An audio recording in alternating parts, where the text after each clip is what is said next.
Welcome to another episode of Great News. I'm Kevin Ryder. This is Mike Catherwood along with me. And twice a week, actually, on Mondays and Thursdays, we do our best to bring you stories that will actually make you believe that human beings are okay.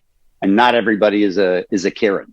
So that's the goal of this podcast. And if you like it, subscribe and click the little thing that gives you a notification when we post them, which will be Mondays and Thursdays, and maybe suggest it to a friend.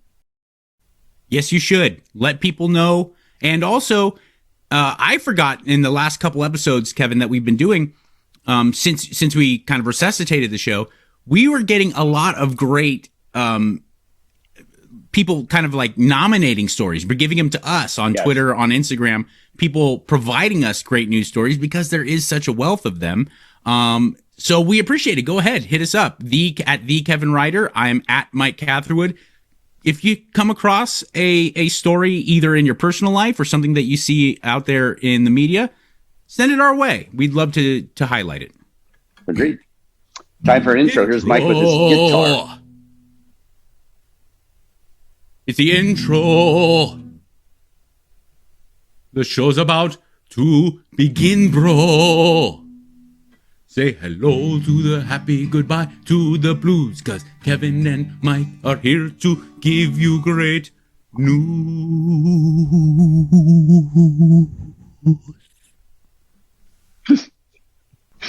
Got to be honest, that was a little sexy. Too sexy for me. Thanks, brother. Where do you stand on I think you stand the same place I do on the military families coming home and reuniting. It's the best. I hate to admit it, but I have a story regarding that as well. But listen, parents being away from their children, it's horrible. When you finally get reunited with your kids, it's beautiful and great. You take that and you put into consideration being away from your kids so that you can go defend the country and that there's a good chance that you might not come back. It's just one of the more beautiful things that we have here in our lives, to see those brave men and women get brought back to their family. And I would like to say this just before we play the video. It's also an amazing thing that probably doesn't get the thanks that they deserve, but the families go without dad for, in this particular case, 9 months. So the kids miss dad, the wife misses dad. Like those military families that support somebody who's gone off, to serve in the U.S. military, those families probably don't get enough thanks either. And that's why there's such a huge, great reaction when they finally come home, is because the families also suffer during that 9 months. Watch this. Absolutely. To see what her reaction is. I haven't seen my child in 8 months, almost 9. I just passed my 10-year mark in October. I just got back from Iraq. Kaylani Goins Martinez, she's 10 years old. Her and I relationship is second to none. How I feel, every daughter needs their dad. So my goal is to be the best person alongside her mother that she has in her life. The hardest thing was just being away, missing birthdays and first days of school, and sharing exciting moments about report cards and stuff like that. And the internet wasn't the best over there, so everything was during FaceTime and stuff like that. So it was days where I didn't talk to my kids, almost weeks.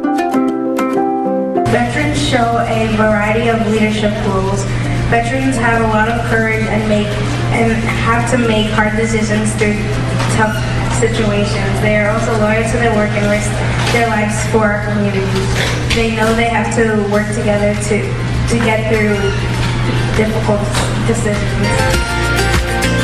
My heart is racing right now because that's my baby girl, and I'm just ready to see her. They always say the best person to judge is somebody that has lived that experience. So I think we should just go ahead and ask somebody who's recently served our country what they think about that.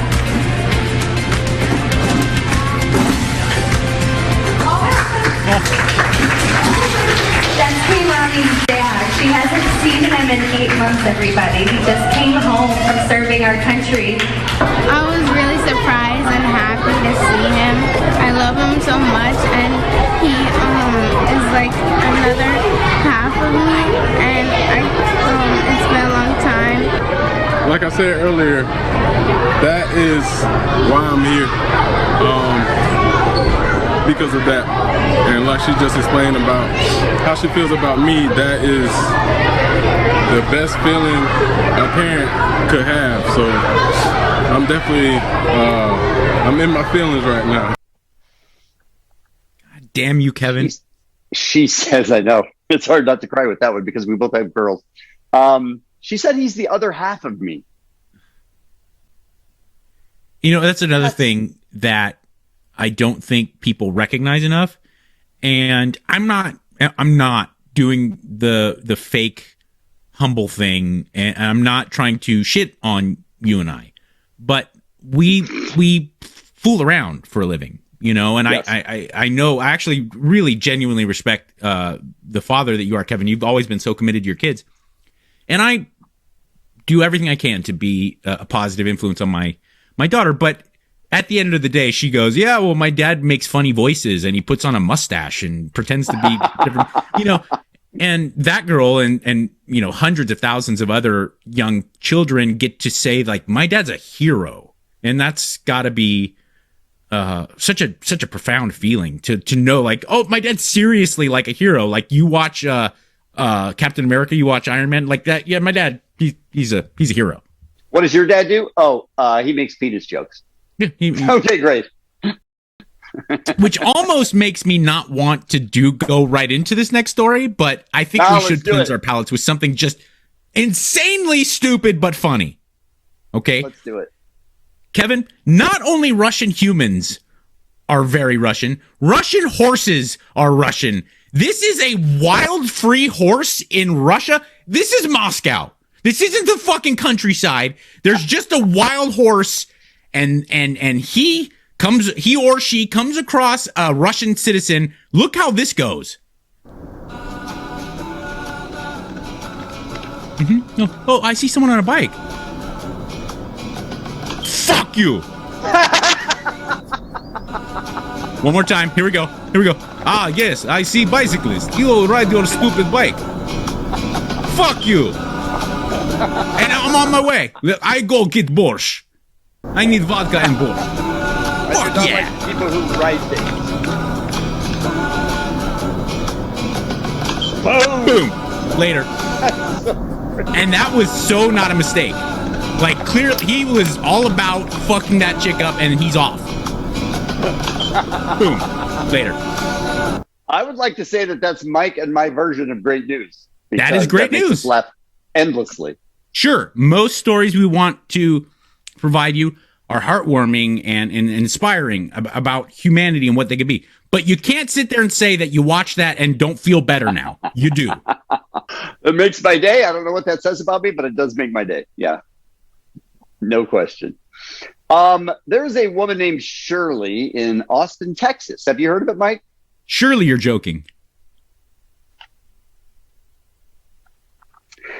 She was homeless.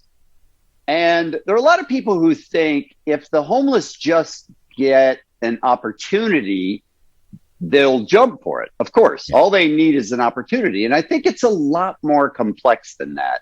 And sometimes it takes more patience on the people who are trying to help them than normal. And so this is the story of Shirley in Austin and a guy who would not give up trying to help her.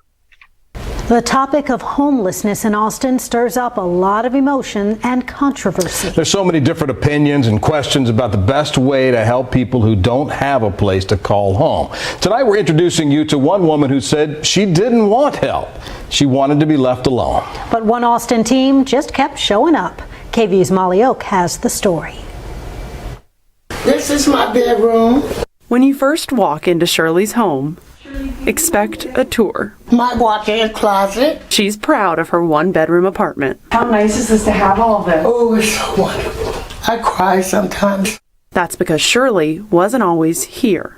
No, I wasn't. used to be here on 7th Street. We all live down there as a big family because we're homeless, so we all sharing the same thing. Some are better and worse than the other, but still, at the end of the day, we're still homeless. Homeless and hopeless. When you're homeless, you don't have no self-esteem or nothing like that, because you're pretty much living like an animal. That's how Tony found Shirley. That first initial meeting with Shirley, we knew going in that it's about building a relationship. Something Shirley, Why y'all keep coming? Why y'all bothering me, had no interest in. But Tony and the team kept coming. A person doesn't change overnight. It takes time. And to expect a person to just say, yep, I'm ready to go into housing, I'm ready to address my mental health, my physical health, my addiction, overnight's unrealistic. But for a person to simply say, I do want to work with you, from there we can continue working with a person, even on days where they don't want to work with us. It's just continued engagement. That's what the Mobile Medical and Mental Health Care Team, or the M3 team, does. It started in 2019, a collaboration between Integral Care, Community Care, and Dell Medical School, in hopes of connecting people experiencing homelessness to mental and primary health care, psychiatric services, substance use services, and housing. It's something Tony knows better than most. There was a time in my life where I almost experienced homelessness, and I had the support system and the resources to not experience homelessness. But so many people don't have that. They don't have the support system. They don't have the resources. So I do what I do to pay forward the support that I was given. In 2 years, the team's housed 37 clients, including Shirley. After that, we'll schedule another appointment. In sticking with a person, even on their bad days, even on their hard days, to see them through to the other side, into housing, connecting them to a doctor, connecting them to mental health resources. The journey's worth it. They wanted something better for me, and I should have wanted something better for myself. But at that time, all I could think about was drinking and drugging. That's all I lived for, my next high. Unlike a warm bed at night, change isn't always comfortable. But you have to want it. They're going to extend their hand to you, but you have to grab their hand and take hold and don't let go. And I learned that the hard way, but I learned. That lesson, along with people like Tony, saved her life. Yes, he did.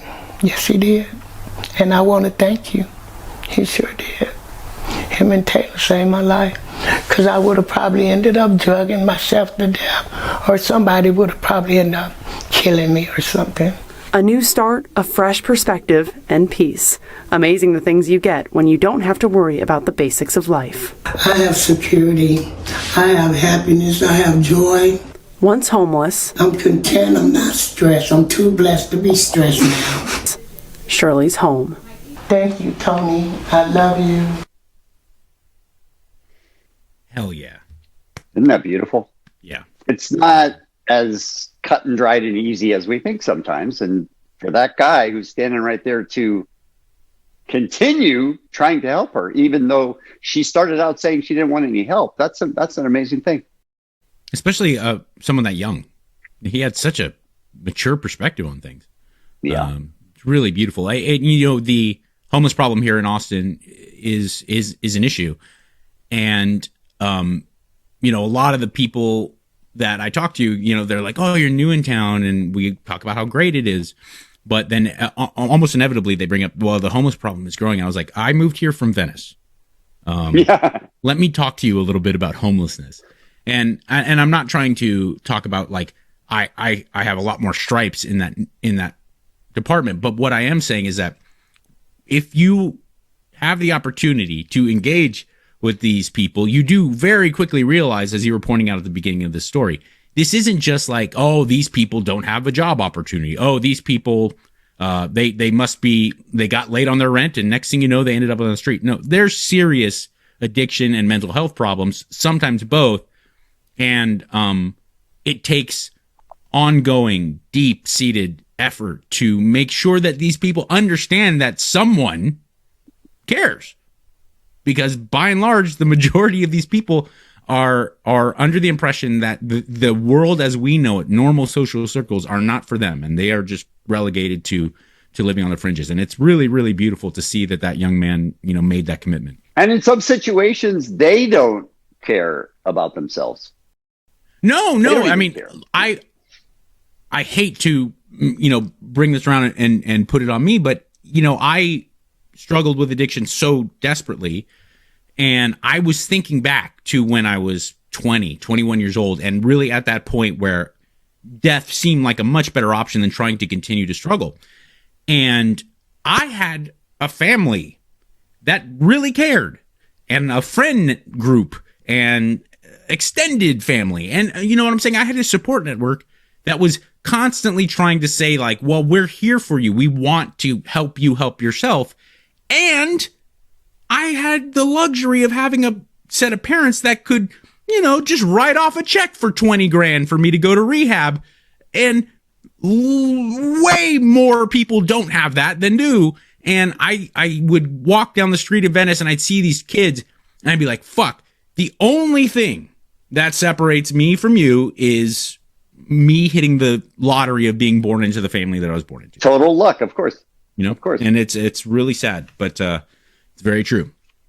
All right, Kevin, here's another uplifting story regarding the military. In martial arts classes, especially striking sports, taekwondo, karate, Muay Thai, boxing, they will do drills sometimes to raise your kind of ring awareness and your fight awareness, and you'll train blindfolded. And obviously you're not going for death blows there, but you just want to be able to familiarize yourself with distance and things like that.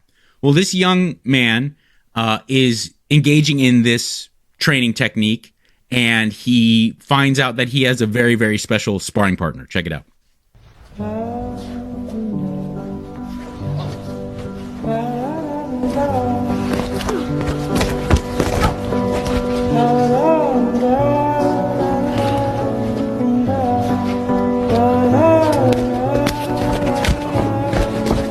Keep your gulps up, Chef. Keep your hands up.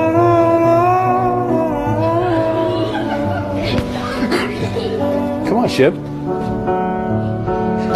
Come on. So there we go.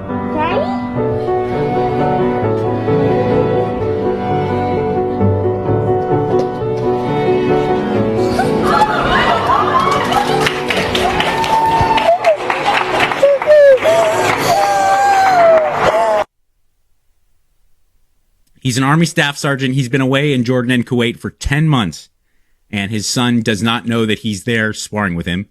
And you can hear him saying, "Come on, Chip, is that all you got? Is that?" And finally, the voice clicks in, and he's like, "Dad, is that you?" Yep. Am I a bad person because at that exact moment when he was taking off the blindfold and he was noticing that it was Dad, I was like, "Go for a nut shot. Go for a nut shot. Just boom." That would be the only thing that could make that video better. If the kid, as he took off his blindfold, realizing it's his father, super excited, he's like, "Well, before I hug you," it just cracked him in the dick. So it does make me a bad person because we agree. So that's Maybe, not good. yeah. That's never where I want to be. If you're looking for an inspiring holiday gift, this is an amazing idea. I need to read it to make sure that I get the names right. Author Brad Aronson was inspired to write a book called Humankind. And his family was going through one of the worst difficult times of their life. His wife, Mia, was in the middle of 2.5 years of treatment for leukemia. Oh. And yes, and that's super extreme. And a social worker said to them, you should try to do something positive so that you're not just living in this negative space all the time, in this depressing down space all the time. So he decided to write a book called Humankind, which is basically a document of those 2.5 years of everybody who did some kindness for them. It was a diary of kindness of, oh, this happened on this day. And then somebody else brought us food on this day. And here's what somebody else did. And it's basically a book of all of the human kindness that happened to this family during that treatment, during that 2.5 years. So if you're looking for something for Christmas, does not have video, right, Courtney? Right. No video. Okay. So if you're looking for a Christmas gift that's unique, the book is called Humankind, and it's just basically this guy doing what Mike and I try to do, and that's point at other people that are amazing people. Hey, look at this person. Look at that person. Look what they did. The book's called Humankind, and I think you can get it on Amazon or any place else where it's sold. That is beautiful. I mean, I just think like that poor child to have to deal with the torture of knowing that his mom's sick and then having to wear a Phillies jersey is so cruel. And it's in this picture, which will never go away. So even though you may not be a Phillies fan. No, all kidding aside, that is awesome. And I think that's a great idea, Kevin. I noticed, because my wife's a fucking hippie, and I just love watching Forensic Files and Dateline and reading Stephen King novels and all these like murder detective type of noir books and stuff like that. And my wife is like, it's not positive energy. You're not collecting positive energy. And so finally, because you don't want to deal Can I hear with a little more of that accent? You're not absorbing positive energy, therefore you're not putting it back out in the world. And for a while I was like, listen, I'm not going to murder, I just like watching the murder, and so finally I broke down because I was tired of arguing with my wife, and I started reading uplifting books, and I started reading this book called Una Out of Order. It's about just relationships and love and shit, and I started cutting out Forensic Files and Dateline and started to watch things that are purely like, it makes a huge difference. It makes a huge difference. Now, I'm not saying you should never do that stuff. Breaking Bad's like the greatest show I've ever seen, The Sopranos and The Wire. I understand. But if you really do take the time to pepper in some uplifting stuff, it can make a difference. You need check out Humankind. That because you don't get that from life for the most part. For the most part, life can be hard, life can be challenging, life can be difficult, people can be difficult. So it is important to have a little bit of balance in your life so that you do have some good things that are coming your way. And Humankind is the name of that book if you'd like to order it. I don't want to give away too much about this last story, Kevin. I'm just going to let it play out. But it's a 100-year-old grandfather, and he's talking to his granddaughter. His granddaughter noticed that he had a hobby, so she pushes him on it because she's interested in his life. Check it out. Grandpa spent a lot of time building things over the years. Carpentry was one of his hobbies. I asked what he was most proud of. Proud of building. What's the thing that you built that you're that you liked the most building? Was there anything? Good relations. What? Anything to please Sweetie Pie. You're most proud of building your relationship with Grandma? Is that what you just said? Yeah. I hope I find a man like you someday. No, she's not likely. No, you're too good to be true. So she asked him, "What are you most proud of building? You've been so into carpentry and you built all these different things." And he says, "I'm most proud of building the relationship I built with your grandmother." So, like any young woman would say, she's like, "Oh my God, that's so sweet. I hope I could find a man like you, Grandpa." And he says, "It's not likely." Yes. No, what she meant was old. She wanted to find an old dude. Yeah, I want to find a man who will die soon. Give me his money. Yeah, that's beautiful. That's amazing. Your mind, when you hear her ask the question, your mind doesn't even go there. You think of something that he built with his hands. Yeah, especially if you're really into carpentry and you probably put a lot of effort into some of your projects. I'd be like, "Oh, this deck! Come look at this fucking deck I built." Yep. Not him. All right. If you'd like to subscribe to the podcast, please do. Click the little button thing to let you know when we post these, which is Monday and Thursday, and suggest it to your friends if you think it might be helpful at all to them.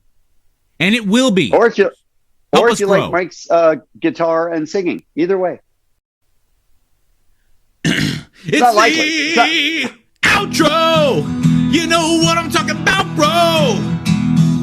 Say hello to the happy, goodbye to the blues. Kevin and Mike just rocked you all with great news.